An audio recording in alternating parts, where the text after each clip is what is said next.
Hey yo, c'est Culture Chronique, j'espère que vous allez bien. Aujourd'hui, je vais vous présenter 10 applications gratuites et légales qui vont vous permettre de regarder des films, des séries, des documentaires, des animés japonais, des chaînes de télé, sans abonnement. Si vous voulez en savoir plus sur les applications, regardez en description de la vidéo, j'ai tout noté. Allez, c'est parti, suivez le guide. Blackpill, c'est un service de vidéo à la demande un peu à la manière de Netflix, mais avec que du contenu gratuit et à majorité exclusif à cette application. Certains grands noms du cinéma y ont participé, comme Luc Besson qui a créé une série juste pour cette application. Les vidéos sont en général au format court, c'est-à-dire des épisodes de 10 minutes avec des saisons qui durent environ 1 heure. Mais à l'avenir, certains épisodes dureront un peu plus, genre 15-20 minutes, avec des saisons qui pourront durer un peu plus longtemps. Il y a aussi des émissions qui sont présentées par certains noms connus de la télévision, donc par exemple Yacine Bellatar ou Agathe Pro.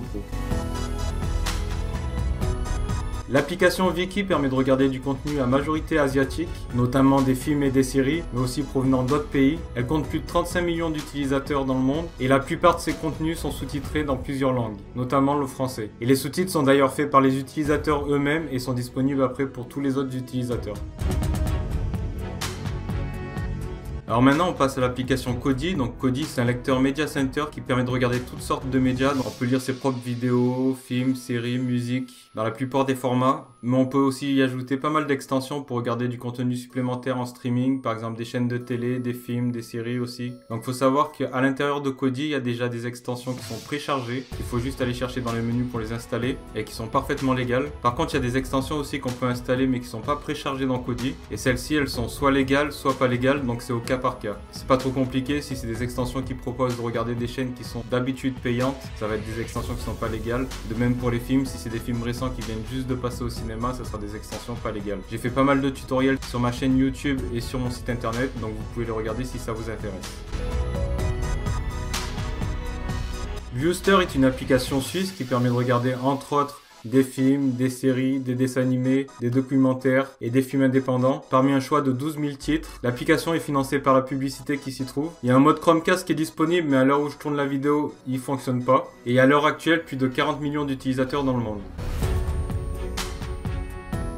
Crunchyroll est un service américain fondé en 2006 qui possède plus de 40 millions d'utilisateurs dans le monde et qui propose du contenu orienté manga et animé japonais. Donc il y a un très grand choix de titres, il y a plus de 300 titres disponibles sur l'application et la majorité des titres sont sous-titrés en français. Le service dispose d'un abonnement payant mais aussi d'une offre gratuite et l'offre gratuite est financée par la publicité. Donc pour chaque épisode il y aura des publicités. Il y a aussi un mode Chromecast sur l'application mais à l'heure où je tourne la vidéo il fonctionne pas. Parmi les titres disponibles je peux citer JoJo's Bizarre Adventure ou Berserk par exemple. Molotov TV est une application française bien connue, cofondée par Jean-David Blanc, Pierre Lescure et Jean-Marc Desnoël, qui permet de regarder plus de 35 chaînes de télé dans sa version gratuite. À l'intérieur de l'application, il y a un onglet chaînes de télé, films, séries, pour avoir en visuel tout ce qui passe en ce moment. On voit aussi les programmes à venir, on peut voir les replays des chaînes de télé. Selon les chaînes de télé, on peut même remettre le programme au début si on arrive en retard. Et on peut sélectionner aussi des acteurs, des réalisateurs, etc. pour être averti quand il y a du contenu en rapport avec eux qui va être diffusé. Donc c'est pratique pour regarder des chaînes de télé, des séries, des films. Dans la version gratuite, avant, il y avait une fonction pour enregistrer les programmes qui est plus disponible, qu'il faut payer maintenant dans un abonnement payant à 3,99 €, malheureusement. Il y a aussi un mode Chromecast sur l'application qui permet de diffuser tous les programmes directement sur sa télé si on possède un Chromecast.